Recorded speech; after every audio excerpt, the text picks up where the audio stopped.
আসসালামু আলাইকুম everyone, welcome to English mentor BD. আজকে বেসিক গ্রামার ক্লাস 1-এ সকলকে স্বাগতম। শুরুতে আমরা যে বিষয়টি পড়ব সেটি হলো লেটার, কারণ গ্রামারের বেসিক শুরু হয় লেটার থেকে। চলুন জেনে আসি লেটার কি। ইংরেজি ভাষায় লিখে প্রকাশ করার জন্য যে সাংকেতিক চিহ্ন বা প্রতীকগুলো ব্যবহার করা হয় সেগুলোকে লেটার বলে।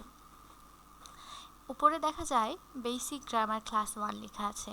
এখানে বেসিকে B, A, S, I, C এগুলো প্রত্যেকটি এক একটি লেটার। এবার চলে আসি লেটারের প্রকারভেদ। ইংরেজি বর্ণমালায় লেটার সাধারণত 26টি। এই 26টি লেটারকে দুই ভাগে ভাগ করা যায়। প্রথমটি হচ্ছে ক্যাপিটাল লেটার, যেগুলোকে বড় হাতের অক্ষর নামে চিনি। দ্বিতীয়টি হচ্ছে স্মল লেটার্স, ছোট হাতের অক্ষর নামে চিনি। আমি ক্যাপিটাল লেটারগুলোর প্রোনাউন্সিয়েশন বলে দিচ্ছি আপনাদের সুবিধার্থে। এটি আসলে এ, not A, A, B, C, D, E, F, G, H, I, J, K, L, M, N, O, P, Q, R, S, T, U, V, W, X, Y and Z. এগুলো হচ্ছে pronunciation, যেগুলো আমরা বরাবরই ভুল করে থাকি। আসলে ইংরেজি উচ্চারণের ক্ষেত্রে প্রোনাউন্সিয়েশনটা হচ্ছে ভিত্তি। আমাদের ভিত্তি মজবুত হলে তবেই আমরা সঠিক প্রোনাউন্সিয়েশন বা উচ্চারণ করতে পারবো। তো স্মল লেটার আমরা জানি যে অ্যাজ ইউজুয়াল এগুলোকে ছোট হাতে লেখা হয়। এবার লেটারগুলোকে আমরা মূলত আরও দুই ভাগে ভাগ করতে পারি, যেমন ভাওয়েল আর কনসোনেন্ট। আমরা বাংলাতে বলি ভাওয়েলকে স্বরবর্ণ, কনসোনেন্টকে বলি ব্যঞ্জনবর্ণ। ইংরেজি বর্ণমালায় যে বর্ণগুলো অন্য বর্ণের সাহায্য ছাড়া নিজে নিজে উচ্চারিত হতে পারে, অর্থাৎ এরা স্বয়ংসম্পূর্ণ, কারো হেল্পের প্রয়োজন হয় না, এগুলো হচ্ছে ভাওয়েল। ইংরেজি বর্ণমালায় ভাওয়েল হলো মোট 5টি: এ, ই, আই, ও, ইউ। এই 5টিকে বলা হয় ভাওয়েল। আর অপরদিকে কনসোনেন্ট কাদের বলা হয়?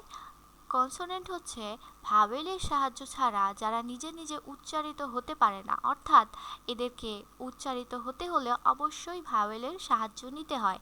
এরা হচ্ছে কনসোনেন্ট। তাহলে vowel A, E, I O U ছাড়া 26টি কনসোনেন্টের মধ্যে যে 21টি বাকি থাকে, 26টি লেটারের মধ্যে যে 21টি লেটার বাকি থাকে, সেই 21টি লেটারকে কনসোনেন্ট বলা হয়। অর্থাৎ এ, ই, আই ও ইউ ছাড়া বাকি 21টি লেটারকে কনসোনেন্ট বলা হয়। তাহলে আমরা বুঝতেই পারছি কনসোনেন্ট কারা। যেমন পি, এল এগুলো হচ্ছে কনসোনেন্ট। চলুন জেনে আসি ভাওয়েলের কিছু এক্সাম্পলস। শুরুতেই দেখতে পাচ্ছি অ্যাপেল। অ্যাপেলের শুরুতে এ আছে আর পরে আছে পি। এগুলো কি বলেন তো? এগুলো হচ্ছে ভাওয়েল, কারণ আমরা জানি এ, ই, আই ও ইউ হচ্ছে ভাওয়েল। তার আগে সবচেয়ে গুরুত্বপূর্ণ কথাটি আপনাদের জানিয়ে দিই, প্রায় সব ইংরেজি শব্দেই অন্তত একটি ভাওয়েল বা ভাওয়েল সাউন্ড থাকে। প্রায় সব ইংরেজি শব্দেই অন্তত একটি ভাওয়েল বা ভাওয়েল সাউন্ড থাকে। যেমন অ্যাপেলের ক্ষেত্রে আমরা দেখতে পাচ্ছি এই ওয়ার্ডটি গঠিত হয়েছে দুইটি ভাওয়েলের সমন্বয়ে, একটি হচ্ছে এ আর একটি হচ্ছে ই।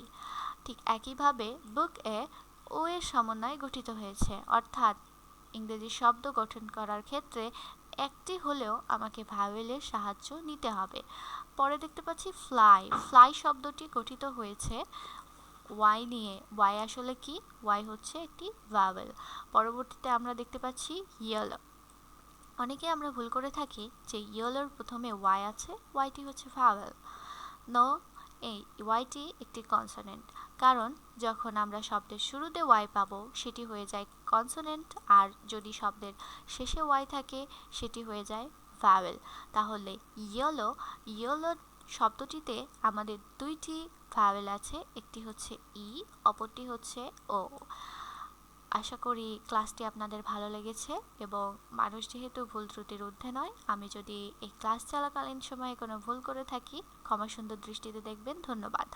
আর এ ধরনের নতুন নতুন শিক্ষামূলক ভিডিও পেতে ইংলিশ মেন্টর বিডি পেজটি ফলো দিয়ে পাশে থাকবেন। দেখা হচ্ছে আগামী ক্লাসে। ধন্যবাদ।